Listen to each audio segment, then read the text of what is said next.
warahmatullahi wabarakatuh. So, what's up everyone? Today, we're gonna talk about complex cognitive process. For the first, I want to introduce my team. There are me, Ziana, Safira Rahmatullah, Farid Fatur Rahman, and Adinda Artika Rizky.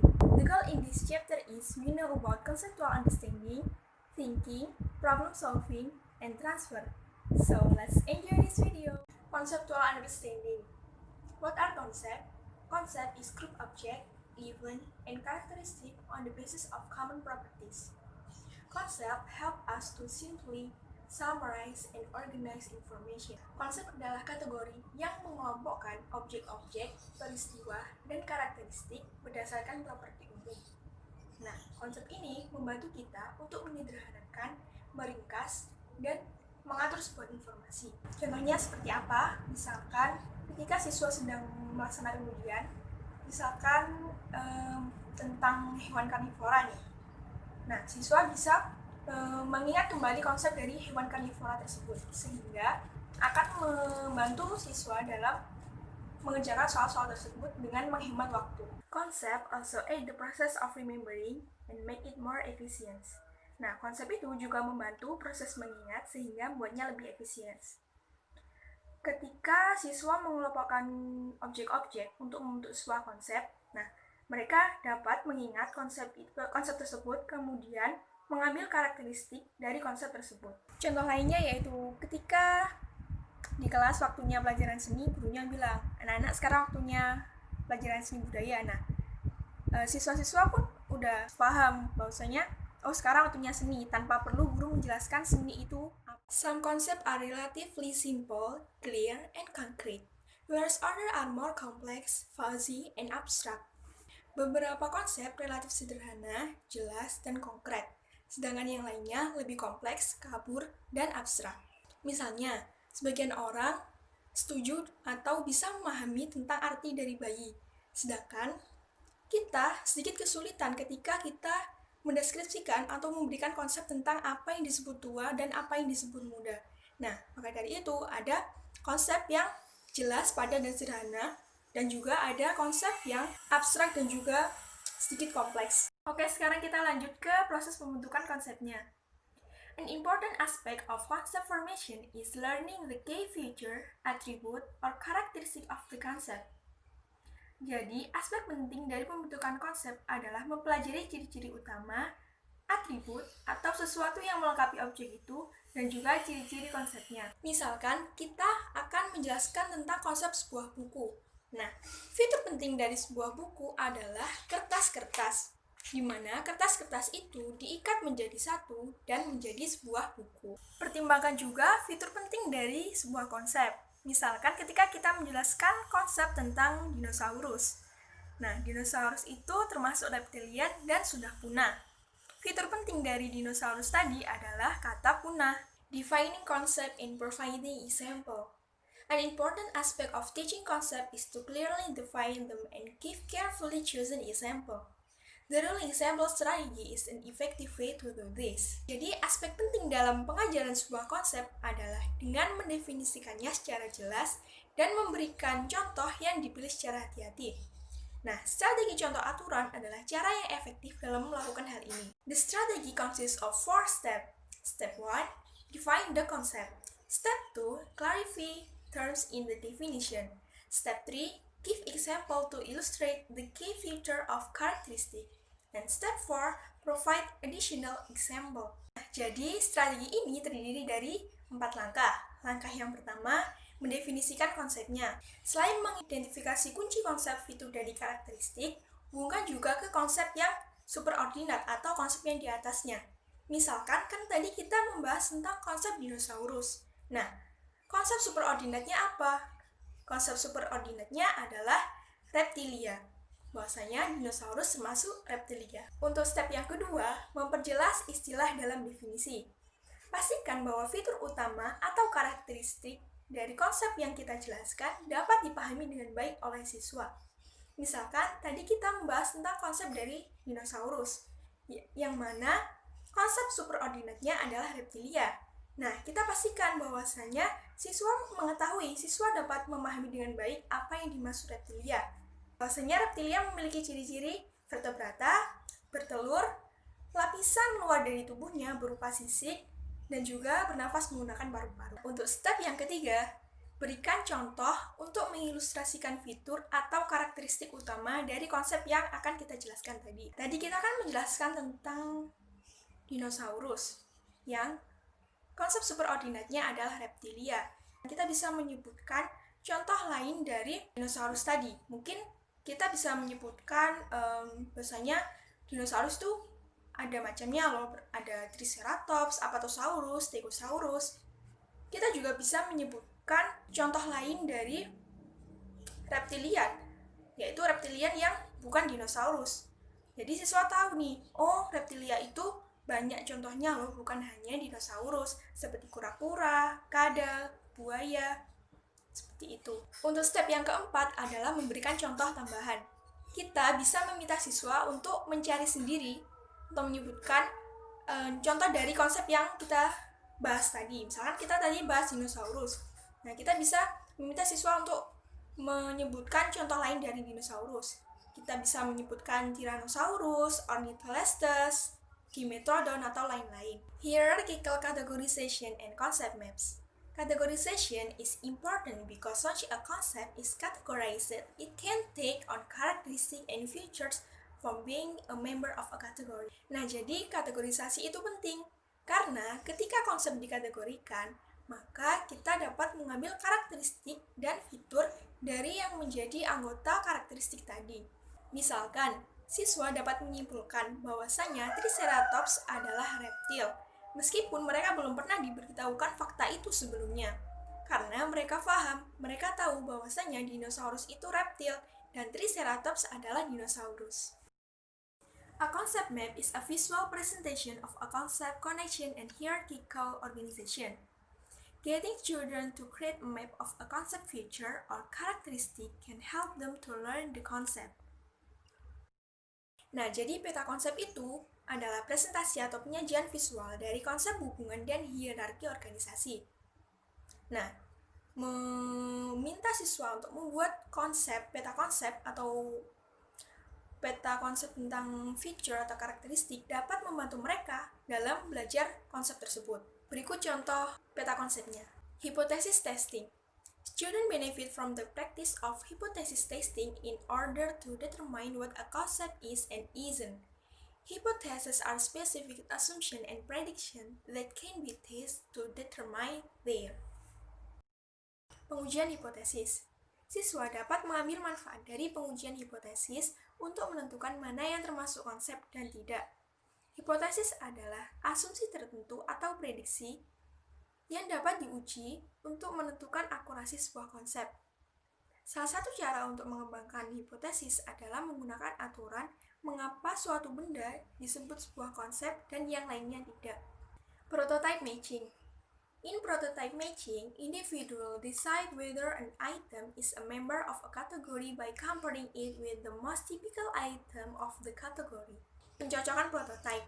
Dalam pencocokan prototype, individu memutuskan apakah suatu item tersebut termasuk dalam anggota kategori dengan membandingkannya dengan hal yang paling khas dari kategori tersebut. Contohnya, siswa membandingkan bahwasanya burung robin adalah burung yang paling khas daripada burung unta dan penguin. Teaching connection. 1. Use the real example strategy. 2. Help children learn not only what a concept is, but also what it is not. 3. Make concept as clear as possible and give concrete example. 4. Help children relate new concept to concept they already know. 5. Encourage children to create concept maps. 6. Ask children to generate hypotheses about a concept. 7. Give children experience in prototype matching. 8. Check for student understanding of a concept and motivate them to apply the concept to other contexts.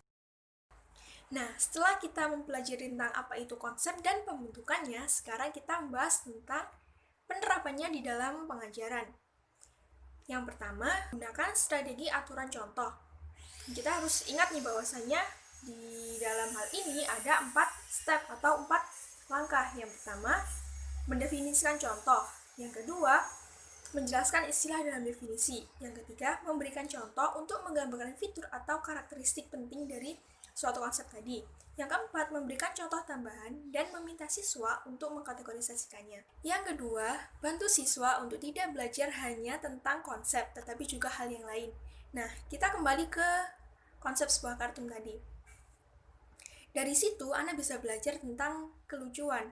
Dan mereka bisa menyimpulkan bahwasanya yang lucu itu nggak harus kartun loh. Badut bisa lucu meskipun dia bukan kartun. Yang ketiga, buat konsep sejelas mungkin dan berikan contoh yang konkret. Misalkan kita akan menjelaskan tentang konsep kendaraan. Nah, kita bisa minta siswa untuk menyebutkan contoh-contoh dari kendaraan. Mungkin mereka akan menyebutkan mobil, sepeda motor, truk, dan lain sebagainya. Nah, setelah itu kita bisa memberikan contoh gambar dari kendaraan selain dari yang mereka sebutkan, misalkan kereta api, perahu, roket, atau lain sebagainya untuk lebih memperjelas konsep yang akan kita jelaskan itu. Yang keempat, buat siswa menghubungkan konsep-konsep yang telah mereka ketahui dengan konsep-konsep yang baru. Hal ini bisa dengan cara pembuatan peta konsep. Yang kelima, dorong siswa untuk membuat peta konsep agar mempermudah mereka dalam memahami karakteristik secara spesifik. Yang keenam, minta siswa untuk mengembangkan atau membuat hipotesis. Nah, pengembangan hipotesis ini bertujuan agar siswa berpikir dan mengembangkan strategi. Yang ketujuh, berikan pengalaman kepada siswa dalam pencocokan prototipe. Pikirkan konsep yang berbeda, kemudian mintalah siswa untuk menyesuaikan prototipe tersebut dengan konsep. Yang terakhir, periksa pemahaman siswa tentang konsep tersebut dan motivasi mereka untuk menerapkan konsep yang mereka miliki ke dalam konteks yang lain. Pastikan bahwasanya siswa tidak hanya menghafal konsep tersebut, tetapi mereka juga dapat menerapkan konsep tersebut ke konteks yang berbeda. What is thinking? Thinking involves manipulation and transforming information in memory. Within the four concepts, reason, think critical, make decision, think creative, and solve problem. Kita berpikir untuk membuat konsep, alasan, berpikir kritis, membuat keputusan, berpikir kreatif, atau menciptakan hal-hal baru, dan menyelesaikan masalah. Dari semua itu, kita bisa membentuk dari berpikir kita. Reasoning. Reasoning is logical thinking that adds induction and deduction to reach a conclusion. Penalaran. Penalaran adalah pemikiran logis, di mana pemikiran itu kita murni dari pemikiran kita sendiri, tanpa adanya bantuan media lain. Dan menggunakan induktif dan deduktif dalam menyimpulkan sebuah tujuan. Inductive reasoning. It consists of drawing conclusion, forming concept about all members of a category based on observing only some of its members. Jadi, induktif ini kita bisa menjelaskan dulu, baru kita bisa menyimpulkannya. In contrast to inductive reasoning, deductive reasoning is reasoning from the general to the specific. Jadi, deduktif ini beda dengan induktif. Kalau deduktif, kita menjelaskan kesimpulannya dulu, baru kita bisa menjabarkan apa yang sudah kita simpulkan. Inductive reasoning involves reasoning from the specific to the general. Analogies draw or inductive reasoning. Deductive reasoning is reasoning from the general to the specific. Jadi, bisa disimpulkan bahwa induktif adalah yang awalnya kita bisa menjelaskan dulu, baru kita bisa menarik kesimpulannya.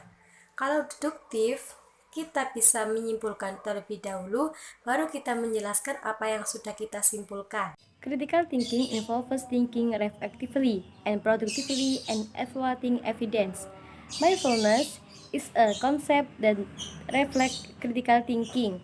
School teach students to think critical and deeply, to expand their thinking by coming up with new idea. Berpikir kritis melibatkan cara berpikir secara reflektif serta mengevaluasi bukti. Mindfulness menjelaskan konsep yang mencerminkan pemikiran kritis. Sekolah mengajarkan siswa untuk berpikir kritis supaya mereka bisa mengembangkan pemikiran dengan ide-ide yang baru. Critical thinking in school. Here, some wise teachers constantly put critical thinking into their lesson plans. 1. Ask not only what happened but also how and why. 2. Examine support facts to determine whether there is evidence to support them. 3. Argue in reasoned way rather than talk emotion. 4. Recognize that there is sometimes more than one good answer or explanation. 5. Confirm present answer to a question and check which is really the best answer. 6. Evaluate and possible question what other people say rather than immediately accepting it as the truth. And the last, ask question and speculate what we already know to creative new idea and new information. Berikut adalah cara guru untuk membangun pemikiran kritis siswanya. Yang pertama, tanyakan tidak hanya apa yang terjadi, tetapi bagaimana atau mengapa. Yang kedua, memeriksa fakta atau bukti yang mendukung mereka. Yang ketiga, gunakan debat dengan cara masuk akal, tidak emosi. Yang keempat, sadarilah bahwa ada beberapa jawaban yang baik. Kelima, bandingkan semua jawaban itu, kemudian ambil jawaban yang terbaik. Yang keenam, mengevaluasi. Yang terakhir, ajukan pertanyaan yang tidak diketahui supaya menciptakan ide-ide yang baru. Critical thinking in adolescence. Adolescence is an important traditional. 1. Increased speed, automaticity, and capacity of information processing, with fresh cognitive reason for other purpose. 2. More knowledge in a variety of domains. 3. An increased ability to construct new combination of knowledge. And last, a greater and more spontaneous as of strategies or procedure such as planning, considering alternative and cognitive monitoring.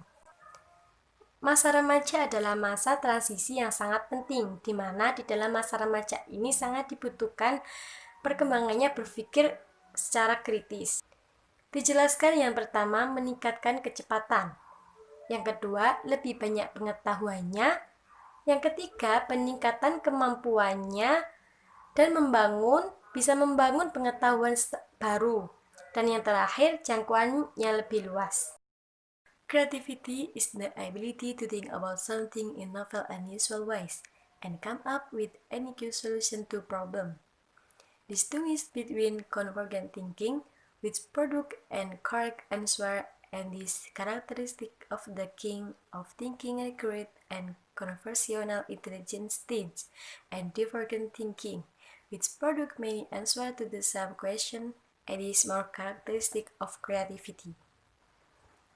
Kreativitas adalah kemampuan untuk memikirkan sesuatu dengan hal baru dan decision making. Decision making involves thinking in which individual evaluate alternative and make choices among them. Pengambilan keputusan adalah pemikiran di mana setiap individu mempunyai pemikiran dan mengevaluasi berbagai pilihan dan juga memutuskan pilihan dari sekian banyak pilihan. Dalam penalaran deduktif, orang menggunakan kaidah yang jelas dalam mengambil keputusan. Sebaliknya, saat kita membuat keputusan, banyak kaidah yang jarang jelas, dan kita mungkin hanya mengandalkan dan menggunakan berbagai ilmu pengetahuannya kita sendiri. Selain itu, informasi yang penting mungkin tidak tersedia dan kita mungkin tidak bisa mempercayai semua informasi yang kita punya. Another fruitful subject of decision-making lies in the bias and velvet heuristic, the affect the quality of decision, di mana ini merupakan penelitian pengambilan keputusan adalah bias dan heuristik yang cacat. Hal ini mempengaruhi kualitas keputusannya. Confirmation bias, one type of bias in confirmation bias, the tendency to search for and ask information that supports an idea rather than refute them. Salah satu bias prasangka adalah bias konfirmasi, di mana hal ini cenderung mencari dan menggunakan informasi yang mendukung ide-ide Anda, bukan malah membantahnya. Belief perseverance is the tendency to hold onto a belief in the face of contradictory evidence. People have a difficult time letting go of an idea or a strategy once they have embraced it. Kecenderungan merupakan hal untuk berpegang pada keyakinan di hadapan bukti-bukti yang kontradiktif. Overconfidence bias. An overconfidence bias is the tendency to have more confidence in judgment and decision than we should have, based on probability or past experience. Di mana ini merupakan bias terlalu percaya diri. Bias terlalu percaya diri adalah kecenderungan dalam memiliki kepercayaan diri dan berlebihan dalam penilaian dan keputusan daripada yang seharusnya. And last, hindsight bias. People not only are overconfident about that they predict will happen in the future, but also tend to overrate their past performance at prediction. Bias masa lalu adalah kecenderungan di mana ini merupakan untuk melaporkan secara salah setelah fakta bahwa Anda secara akurat memprediksi kejadian. Nah, bias masa lalu ini orang tidak percaya diri tentang hal yang diperkirakan dan akan terjadi pada masa depannya.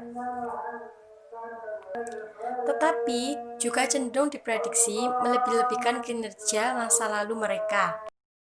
Creativity is the ability to think about something in novel and unusual ways and come up with any good solution to a problem.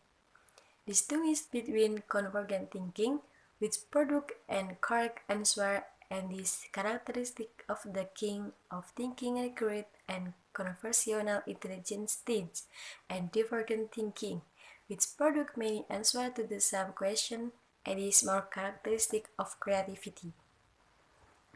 Kreativitas adalah kemampuan untuk membikin sesuatu dengan hal baru, dan hal ini tidak biasa digunakan atau menghasilkan solusi unik di sekolah.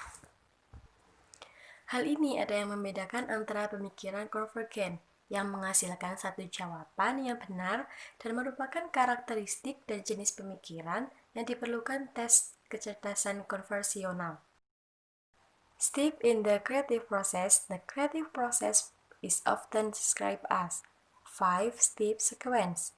1. Preparing.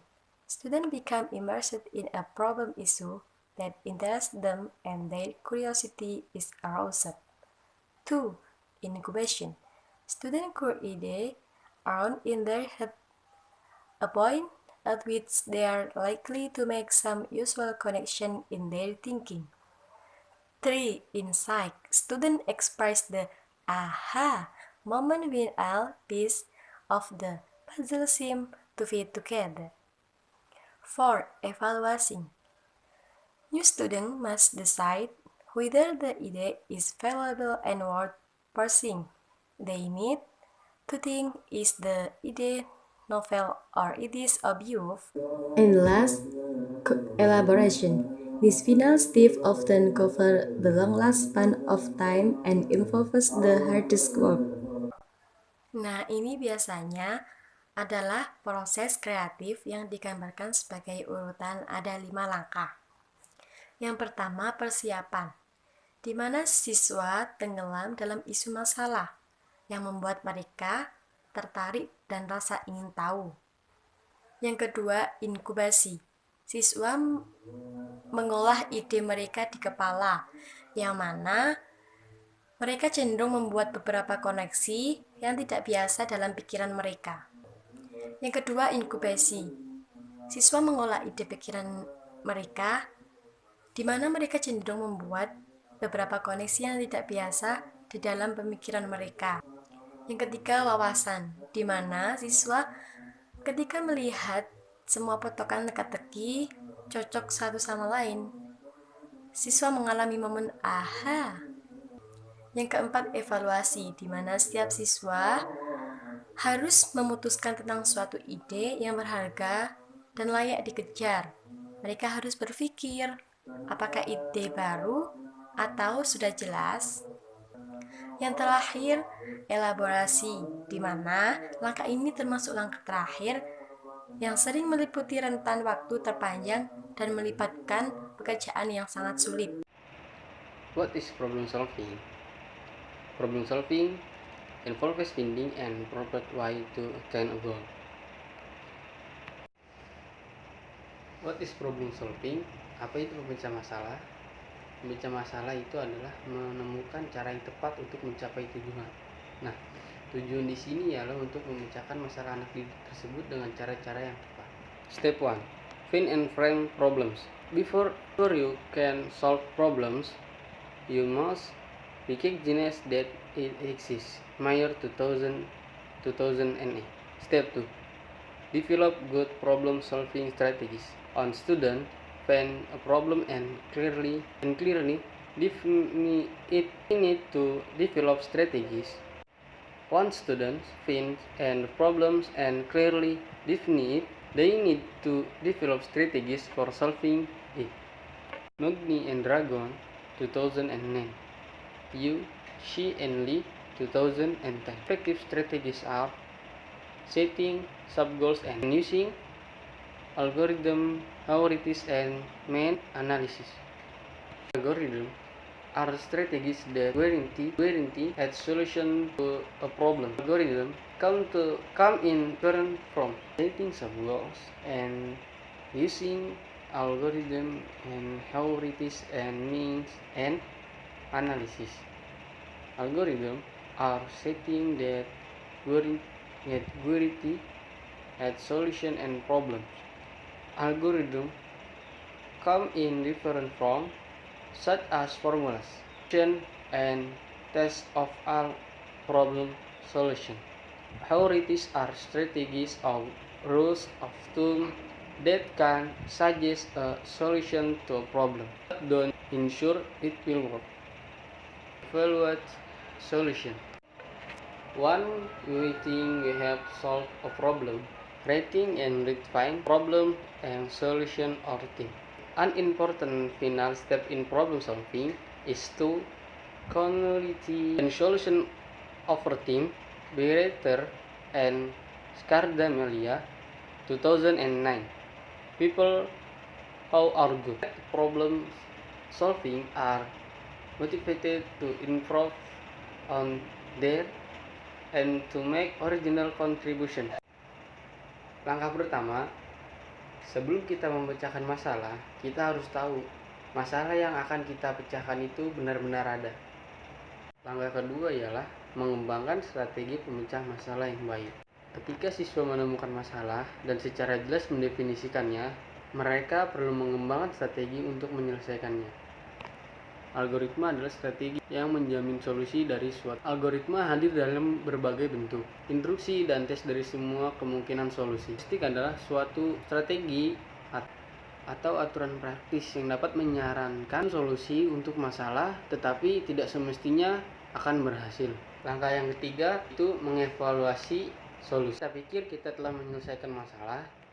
Mungkin kita tidak tahu apakah solusi kita itu efektif, kecuali dengan kita mengevaluasinya. Orang yang pandai memecahkan masalah termotivasi untuk memperbaiki kinerja masa lalu dan membuat kontribusi yang asli. Adaptation involves using a prior strategy and failing to look at a problem for fresh new perspective. 2.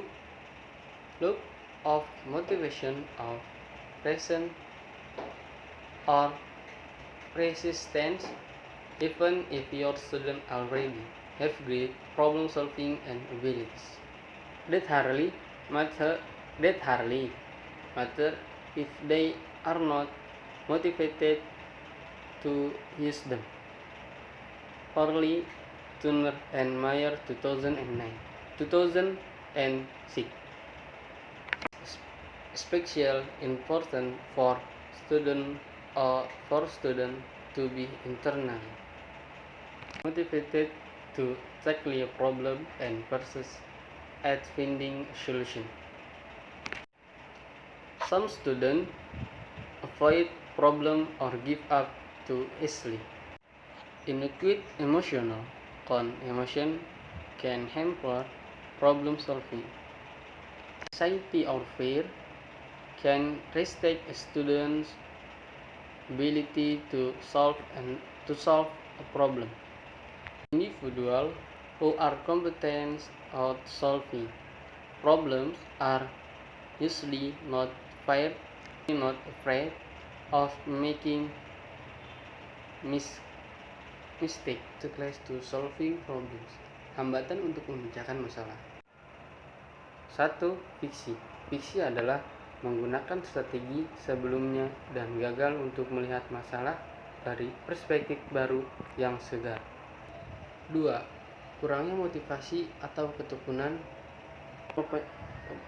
Bahkan jika siswa memiliki kemampuan besar pemecahan masalah, hampir tidak penting jika mereka tidak termotivasi untuk menggunakannya. Hal ini terutama penting bagi siswa secara internal termotivasi untuk mengatasi masalah dan bertahan dalam menemukan solusi. Beberapa siswa menghindari masalah dan menyerah terlalu mudah. 3. Pengendalian emosional yang tidak memadai. Emosi dapat menghambat pemecah masalah. Pemecah masalah yang baik tidak hanya motivasi tinggi. Next, developmental change. Older children and adolescents also are more likely than young children to have effective strategies that help them solve problems. Borglund 2011, Kuhn 2009 and 2011.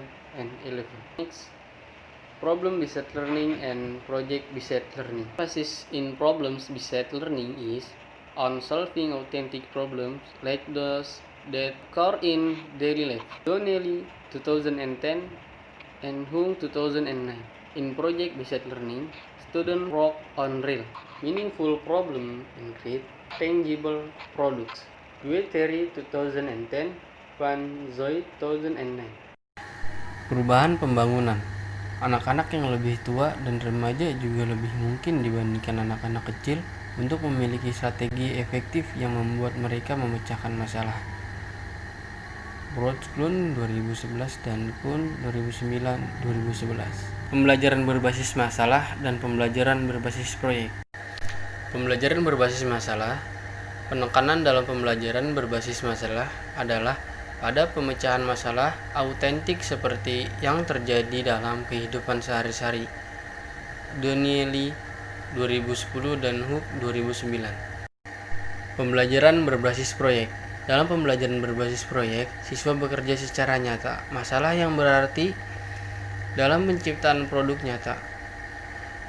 Guarenti 2010 dan Van Zoy 2009.